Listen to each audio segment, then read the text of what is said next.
Hey, everybody. Thanks for hopping aboard the latest edition of Gun on One. It is powered by the Inside the Birds Network. Of course, I'm Derrick Gunn. And, my man here, colleague, friend, I love his work. One of the best in the city of what he does, which is covering the Philadelphia Eagles. Dave Zangaro of NBC Sports Philadelphia. How you doing, my man? We haven't talked in. You just forgot all about me. We used to bond. We'd send flowers, candies. Yeah, I don't hear from you anymore. What the heck's going on here? It's a two-way street, man. You're right, though. We don't talk enough. Hey, wait. I'm not talking about me. I'm talking about you. Hey, I got to see you, man. We had some good times back in the day. Yes, we did, man. Oh my goodness, some great road trips. Oh my goodness, stories that should never be told. I've got one I can tell. It's not bad, Right. but I remember we were in Kansas City, and you guys went on like a barbecue tour. The Meat Sweat tour. Yeah, I didn't go on the whole tour with y'all, but I went to one. I think I went to you went to the last one, Gates with you guys. To this day, it's the most impressive feat I've ever seen. It was from John Clark. We all ate our food. Yeah. And it's a lot of food. Like, I'm feeling meat sweats. Oh, yeah. This is my first barbecue of the trip. And we're just sitting there, like, talking after dinner. And Clark goes, you know what? I'm going to get a turkey sandwich. I know. And he went back up in line, got a turkey sandwich, and ate it. And it was the most impressive thing I've ever seen. And the thing is, it was thick. It wasn't like some little thin turkey sandwich. This thing was like this thick. And he had just had ribs. I believe he had some of the sausage, smoked sausage. I'm sitting there like this. Oh, my goodness. Now, I can eat, but that man put me to shame. Wow. It was a moment, man. I got to ask you this off the bat, and I say this half seriously and half joking. Where else do you have a team on a 9-game winning streak with only 2 losses, running neck and neck with another team for the top seed in the NFC, and yet all is not well in Happy Valley, Eagles land? I mean, seriously. I mean, what is there to complain about? They're winning. People are talking about them nationally. Yeah, it's a weird deal, right? And I think that a lot of it kind of stems from last year. Okay. In the public, at least, like, we saw a collapse already. So, like, you see it through those colored glasses, right? Like, you're waiting to see, well, what's it going to be that brings this team down? So when there's a little crack in it, I think that's the fear that, like, it all just unravels on you. I don't think that's going to happen with this team, but I understand why. Like, we can go into like the actual specifics of the situation, but I think that's what it stems from. Is like, we've seen it in this city before. Things were too good to be true, and they were, and then, like, the first moment that you think something could be breaking apart, you start to worry about it again. I'm going to start with Brandon Graham. He and I are close friends, and he's the one that started this firestorm. And I'm not sitting here defending him, because if anybody who's considered a captain, who is as well respected as he is in the team, in the organization in general, do you have a problem with what he came out and said on his radio show? Because I didn't. I mean, that's what a leader is supposed to do. But we're in Philadelphia. If it had been Cincinnati, Buffalo, Green Bay, someplace like that, it wouldn't have been a bigger story. But this is Philadelphia. You have a problem with him saying what he said? Honestly, a little bit. And I love BG. Okay. It's just really tough when you're in that spot. So let's rewind a little bit, because I think that, like, it really starts after the game, AJ Brown, right? So it's a game where they win. They don't win by a lot. Right. And because of that, I think there's some frustration, definitely some frustration in the locker room. And it wasn't just AJ. It was AJ and Devontae at the locker next to him, some of the offensive linemen, and even Jalen himself. Even though I wouldn't say like he was frustrated, it's tough to tell emotions with him. He admitted it wasn't good enough, right? So it was just the way AJ responded with a one-word answer when he was asked what the offense can do better. He said passing. And it's funny because when he said that, I didn't take that as just like a finger pointed directly at Jalen Hurts, but I understand why people did.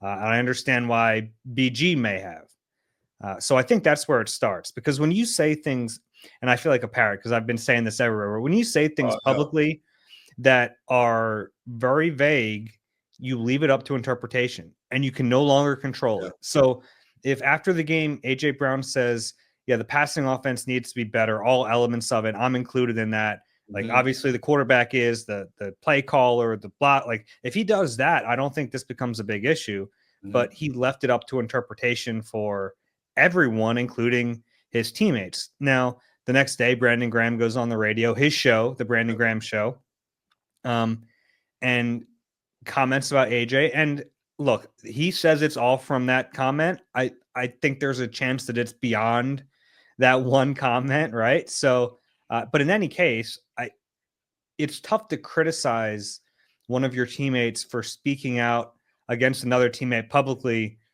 while you're doing the exact same thing. Like, the irony wasn't lost on me. I know it eventually wasn't lost on BG either. So, yeah, I think he had good intentions. I don't think there was any malice in what Brandon Graham was doing. I think it wasn't the best decision. And I think it's honestly a worse look when he's not playing. Like, he's a player on the sideline where his role right now is to just be a leader. Right. It's I think it's just a tough look to be critical of a teammate when you're not actually able to play anymore. But Brandon throws the caveat out there that, I used to, and I'm paraphrasing, I used to hang with AJ, but that's not the case anymore. I'm like, what? I mean, really? It's one thing to put it out there to defend or dispute an initial statement, but then he throws that in there as well. So you guys who cover the team day in and day out have to be thinking, I got to dig a little deeper to see what's going on here. Yeah, and I don't think that process is over, right? Like, I think there are questions, and I do think it's like, this is a weird franchise. Like, this predates the players that are in the building right now. So, like, it always feels like there's something going on. Right. We don't know the extent of it yet. Like, today, Jalen Hurts and AJ Brown did a good job trying to put out the fire, so to speak. They both said, like, we love BG. He misspoke. We're good. I think that, with their relationship, it's so unique because they were really close before AJ got here. And I think it's natural to, like, wonder how, like, think about this, right? Like, say I have a best friend, we're best friends for a long time, and then we end up working together. Like, that can be a really great thing at times, but I'm sure it can strain a relationship at other times. And, like, I think that's just the nature of interpersonal dynamics. So I think you have to naturally navigate those things. Like, but there are positives too. It's not all negatives. I think the positive is, like, if you have a good base with someone, you're able to be critical. You're able to air things out in a way that you wouldn't be able to do that with someone who starts as a stranger. So I think there are good and bad things. Ultimately, like, I don't think this is a good thing, right? Like, airing it out publicly like this, but I think there can be good that comes from it. You know what I mean? Like, if there were some butting of heads, or if there were some disagreements, that, like, this is forcing you now to get over it, because if you don't, you could waste what has the potential to be a really special season. Yeah, you know what, Dave, though? I mean, to a certain degree, I can understand AJ's frustration when you look back on the entire season, and especially the past game. How many times has Jalen missed him wide open in the middle of the field, wide open running a sideline route? I mean, let's face it, wide receivers are divas, especially elite wide receivers, and AJ's an elite wide receiver. He wants the ball, but I mean, human nature kicks in, man. You want to shine as well, and so that part of me, I'm not upset with AJ displaying frustration, because it's like, man, what do I got to do to get this guy's attention?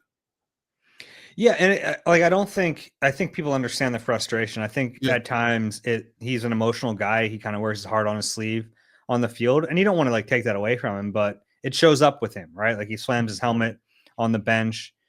He's really visibly frustrated even after the game in the winning locker room, which is stuff we saw last year. What I will give him credit for is that, like, he's embraced Saquon. Him and Saquon are really close. I don't think he's someone who's, like, hates that they're a run first team now.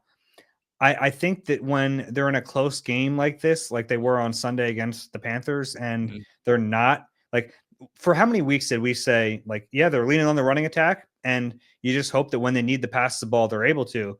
Well, this is a game where they kind of needed to, and they weren't able to. Right. I understand the frustration in that.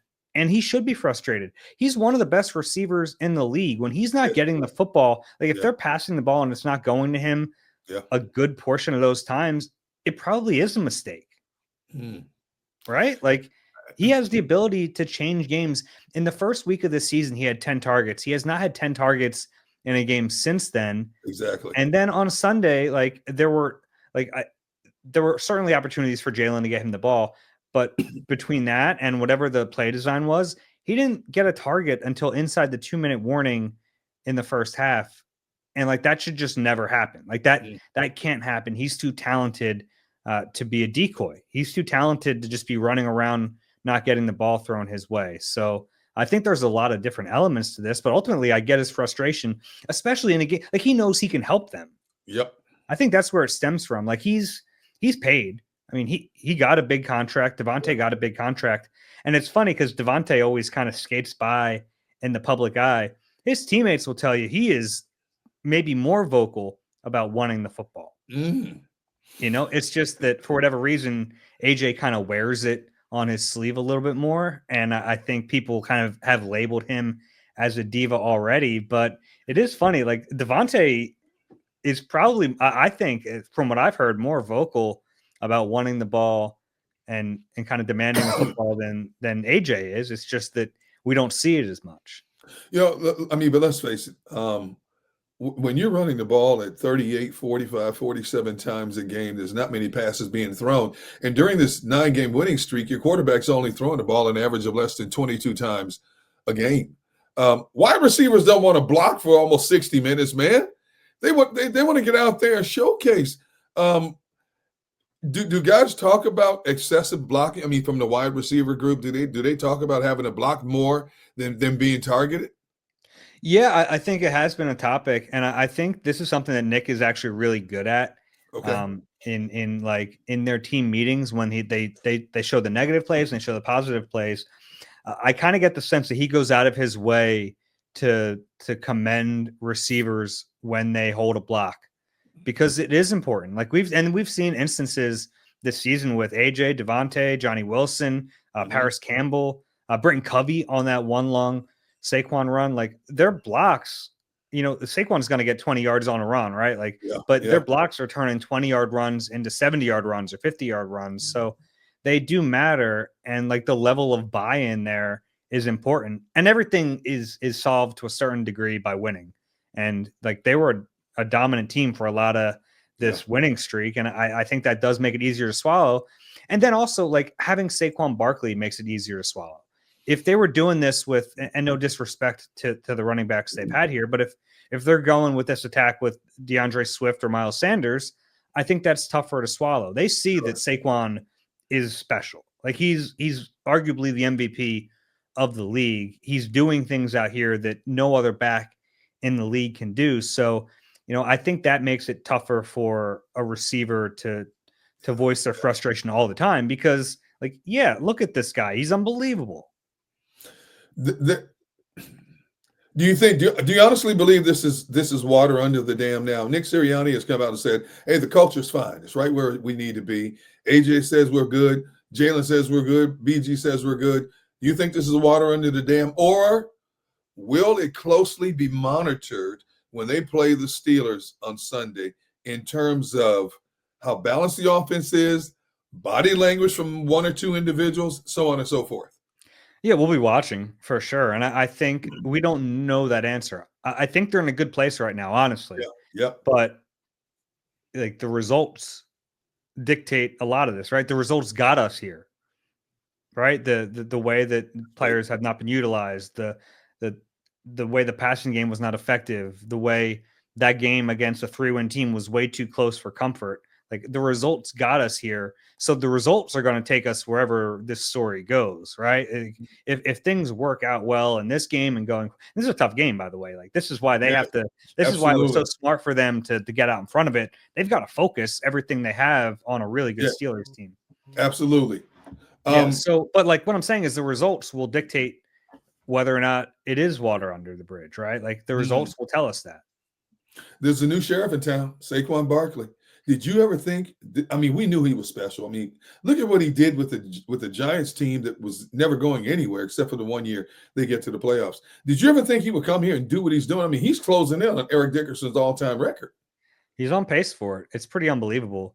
Yeah. He's the best running back I've ever seen. Okay. At least that I've covered. I can't say seen, but like what he's doing is just unbelievable. And I thought he'd be good.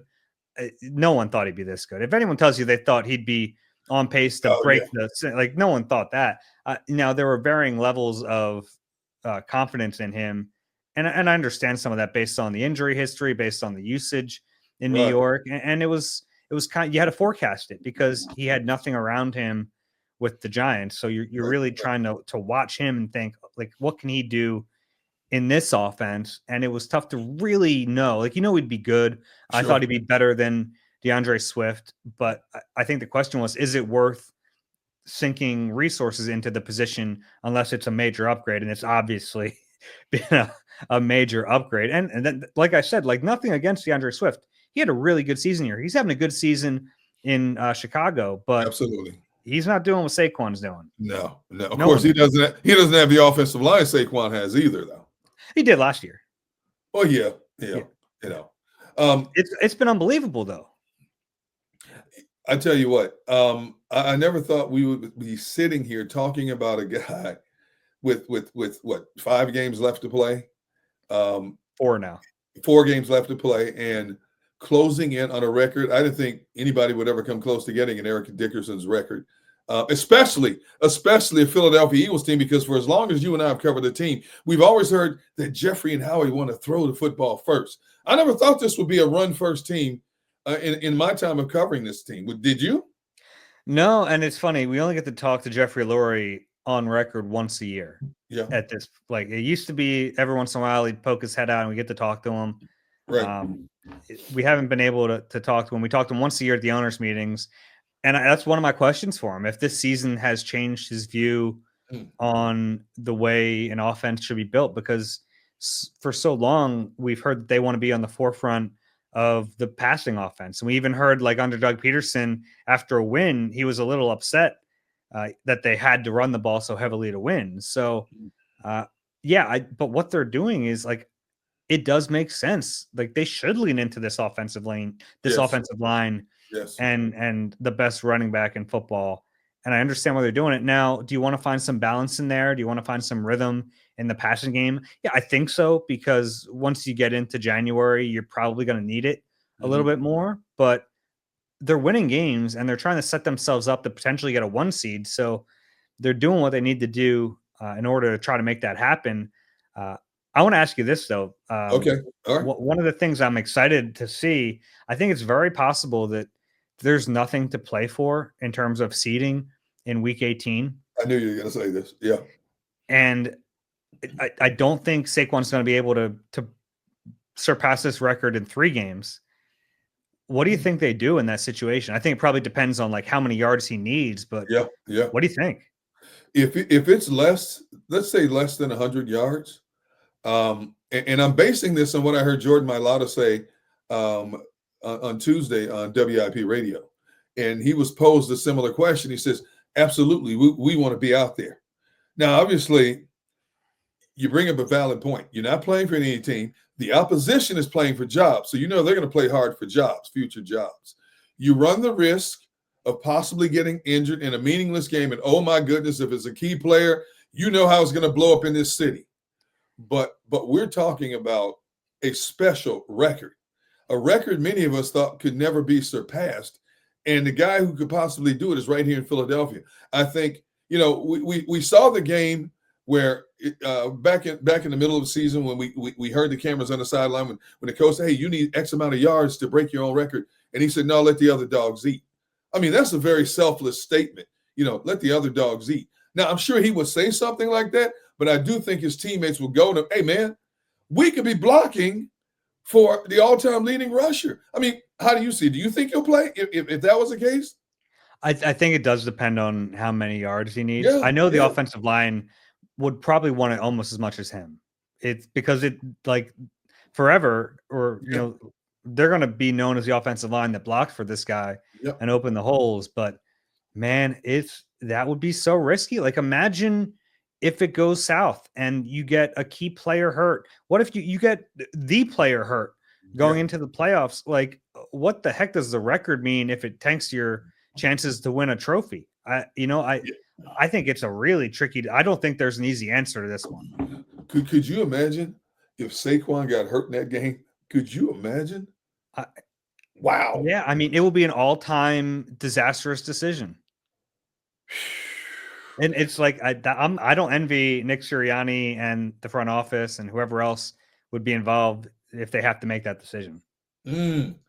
Um, how do you think Sirianni's handled this whole situation? I mean, you talked to him, you spoke at the podium. Mhm. He can give you the company answers, but you guys are sitting there looking at him. How do you think he's handled Very well, it? and Okay. I think that it's like kind of an afterthought because all the focus is on the individual players and the situation. But I was thinking about that a little bit today as I went back and listened to his answers on the topic. Imagine him trying to answer these questions 4 years ago. Yeah. Like, he's just so much more comfortable in Yeah. his skin as the head coach now, and that doesn't, mean that everything is solved and everything's rosy. But I thought he handled it really well. And if a big part of his core values and what he talks about all the time is that, like, his players, he wants them to connect. He always says, like, the best teams aren't the ones with the best players, or the ones that connect and that are like teammates and brothers. So if we praise them for when that goes well, Sure. we have to bring it up when it goes poorly, So and it's part of his job to try to fix these situations. Yeah. Yeah. Um, you said something that caught my ear earlier in our discussion. You said, AJ was people perceive that AJ was pointing the finger directly at Jalen, but I think it goes up higher than that. Don't you think it's more so Kellen Moore because he calls the plays in terms of the run pass ratio? I never thought I would see a dominant run Kellen Moore offense. I mean, that has shocked me in itself. And obviously it's working. If you're a smart coordinator, smart coach, you got to go with what's getting you to the dance every week, right? Yeah, and in a way, I'm like impressed by Kellen Moore that he's taken this approach. We knew Nick Sirianni would because he did it in Yep. 2021, and like Nick also deserves credit for that. We all heard the story now. The offensive lineman walking in up to his office, knocking on the door, and saying, "Hey, like, I think we need to run the ball a little bit more and kind of lean on the run game." And Saquon, I give him credit for listening to that, and I give Kellen credit for listening to that. But when AJ Brown said that on Sunday night, my first thought was not, "Oh man, he's calling out Jalen Hurts." I thought Sure. that's a part of it, but Sure. like, to me, it was like kind of obvious that the passing game, that they had 83 net passing yards in that Jeez. game. Like, you're not going to win many games doing that. So yeah, it was funny on Wednesday when I was like, I want to give you a chance to tell us what you meant by, passing. So he Sure. went into it and he's like, well, we can't really run the ball any better. Like, we have the MVP. So what else is an offense going to do? So I think that's the way he viewed it. And like I said, though, you invite the speculation when you are that vague. Do you think the league will honestly give a running back the MVP? I mean, this is a possible record-setting season. I mean, a running back hasn't got the award since 2012 when Adrian Peterson did it. Yeah, I think it's possible. I think he needs the record, Yeah. which, Okay. like, All right. maybe that shouldn't be the case. I Right. think he needs the record. If he rushes and he breaks that record, uh, I think he's the MVP of the league. I know Josh Allen. It's funny. Josh Allen lost the game on Sunday, and his odds improved, I think, because he had all Wow. those touchdowns, and he's playing great. I think this is a special case. And do I think Saquon's going to win it? No. I think it's going to end up going to You don't Josh Allen. you don't think you'll win it? No, unless he breaks the record. And Okay. right now, I don't think he's going to break the record because I don't think they're going to play him in that last game. I think it's, and this is like a lot of forecasting because I don't know how Right. it's going to play out. So Right. in my mind, I'm thinking like they probably have the 2 seed locked up. There's nothing to really play for. He's too far away. They don't play him. They say, no, it's a moment for him to come out and be like, I don't care about the record. I want to win a Super Bowl. And everyone gives him a round of applause. And they sit him. He doesn't break the record. Josh Allen has a good finish to his season. I have no reason to think he won't. And then ultimately he goes to a quarterback. That's kind of what I think is going to happen. Okay. Another guy who has the right to be somewhat frustrated is Dallas Goedert. Okay. He's not getting the looks, on the and we understand he's been hurt, but for a frontline premier tight end, he's not getting the looks. This is a contract year for him. Have you thought about the prospect? This might be Goedert's last season in a Philadelphia Eagles uniform. I mean, let's face it, Zach Ertz had to give way to Dallas Goedert while Dallas was out. Calcaterra had some pretty good games there. Do you let yourself think that this might be the swan song season for Dallas Goedert?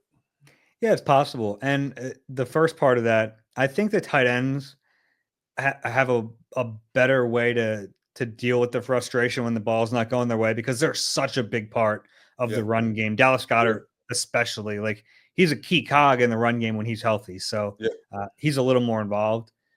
He's had such a weird career, because every year we go, this is it. This is the year he's going to break out. And, he hasn't had season-ending injuries, but he's had, 4 games here, 3 games here, 5 games here. And it's got to be frustrating, because at like a certain point, I wonder about the cumulative effect of all these injuries. Is he still going to be that same player? I think when he's healthy, he's really good. And I still think he's like, I know Grant Calcaterra has done some nice things. He's clearly still a better player than Grant Calcaterra, because he has both aspects of his game. I wonder if this is the year they draft a tight end. I thought that was possible this previous draft. It's kind of crazy, though. The Eagles just have not drafted many tight ends at all. Like, you go back, like the tight ends that Howie's drafted, he drafted Grant Calcaterra in 21. He drafted Goedert in 18. He drafted Ertz in 13. And then I think it was Clay Harbor and Cornelius Ingram. And that's it. Those are the only tight ends he's drafted since he became GM in 2010. So it's not a position that they typically throw a lot of draft picks at, but it might be time to find that replacement. All right, come Sunday, they play their cross-state rivals, the Pittsburgh Steelers, who are also having an outstanding year. When you size up the two, what concerns you more about the Steelers? Offense, defense, or individuals? It's defense, and in general, like, I think it's a really physical team, and that's what makes this game so exciting. You have 2 physical teams. I think that it could be a low-scoring game. I think it's going to be a very violent game. On offense, I think if George Pickens doesn't play, they're a little limited.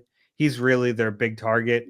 And selfishly, I want to watch him play in this game, because if he plays in this game, I was asking some people today at the NovaCare complex, if George Pickens ends up playing, what % chance is there that he and CJ Gardner-Johnson get in a fight during this game?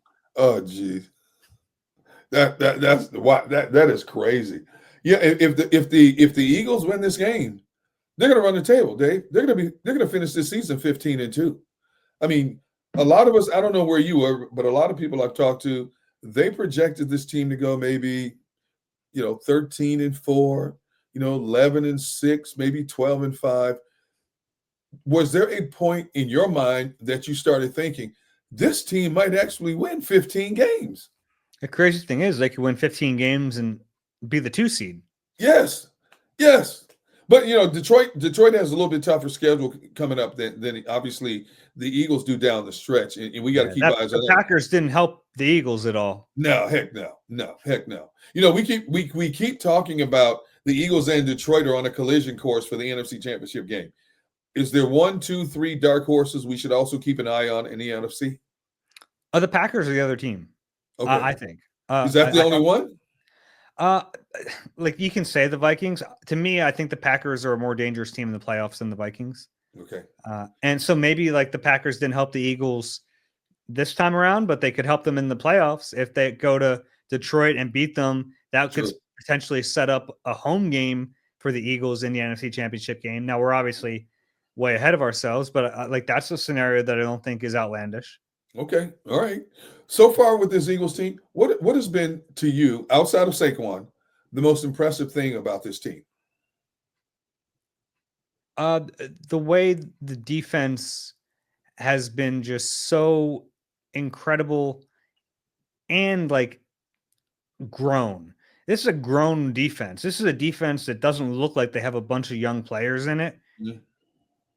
But they do. I mean, it is a very young and relatively inexperienced defense, aside from a few players here and Yeah. there. It's the And they're youngest playing, starting 11 in the NFL. yeah, it's super young. And for some games, it's even younger, like when Slay isn't out there.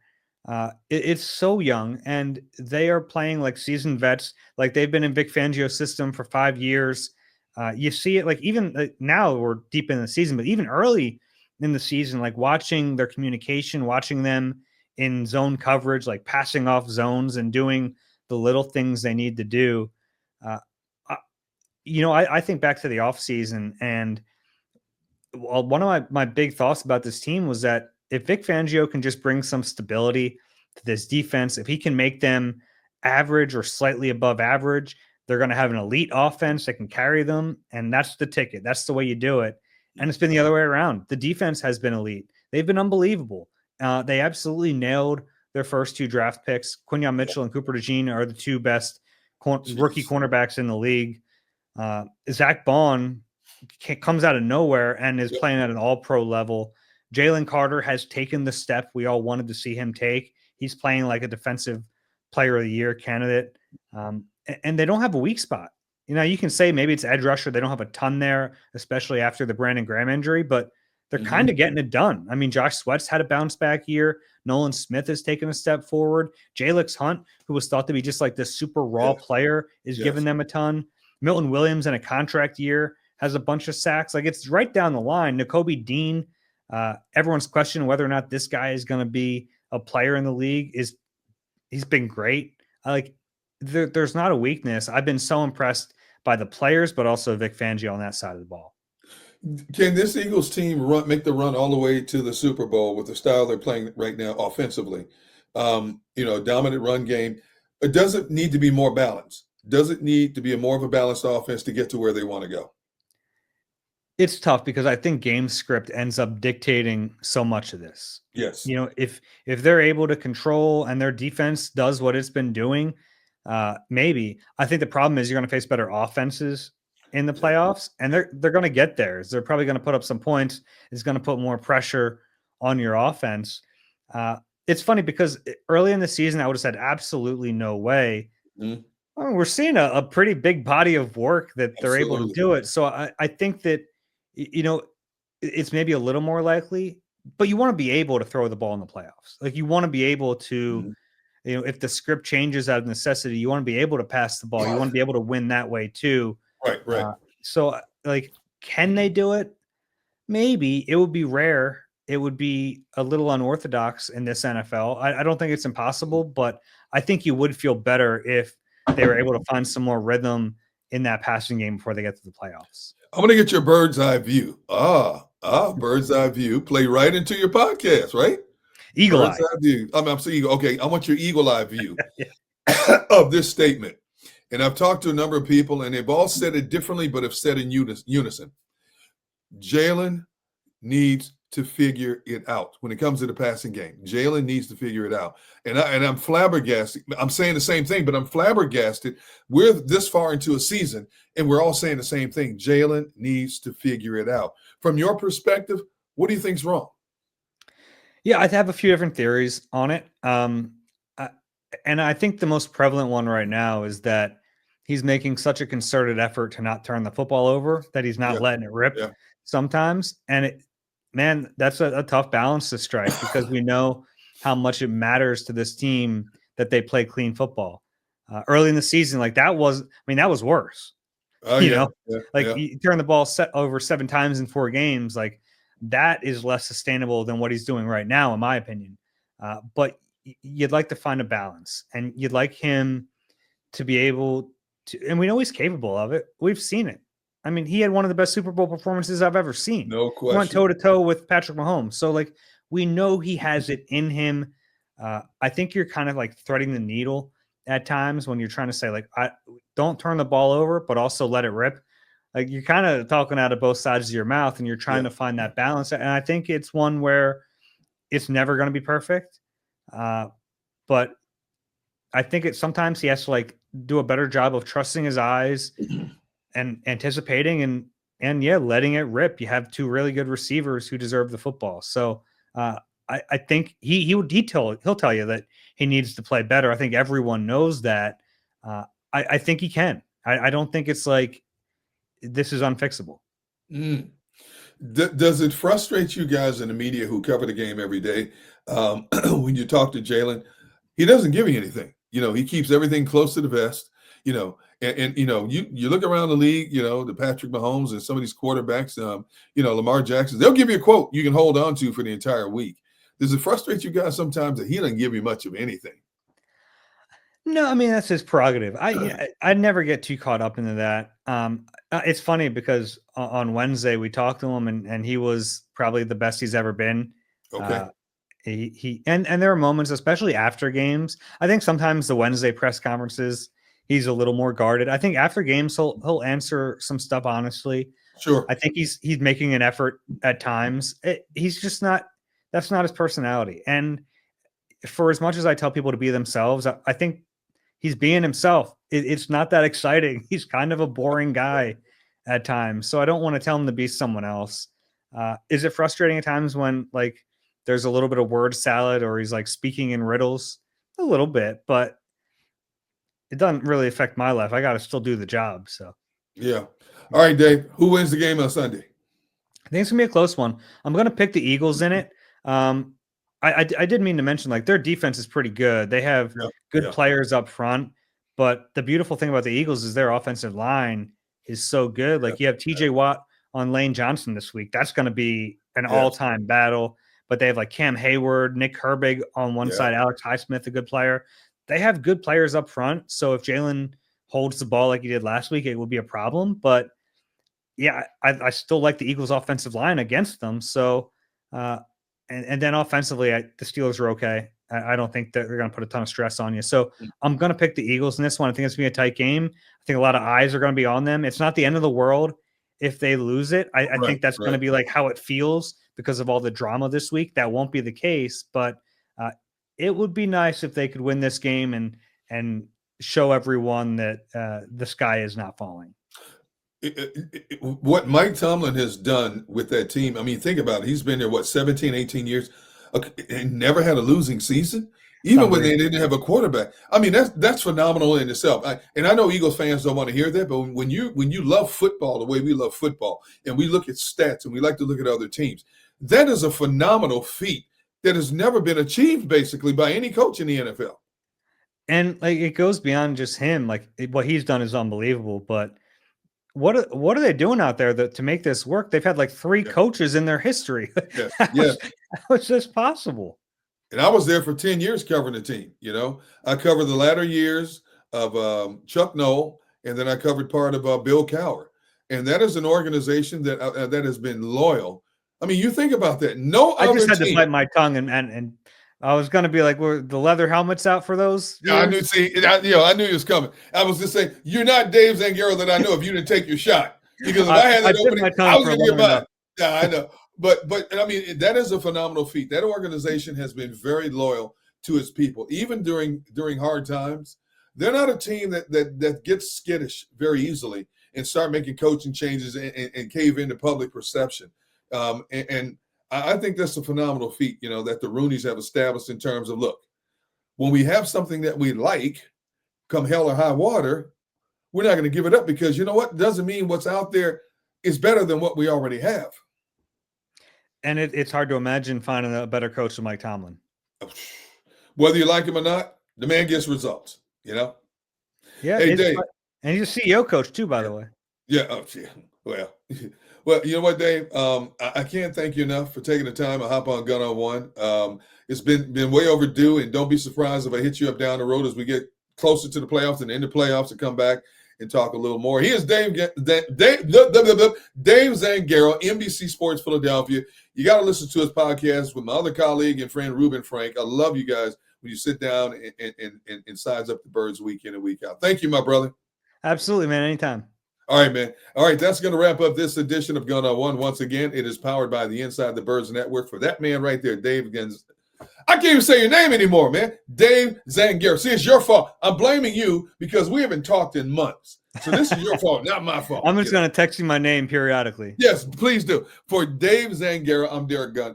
Woo! so long, everybody. We'll talk to you next week after the Eagles, according to Dave, somehow slipped by the Pittsburgh Steelers. So long, everybody.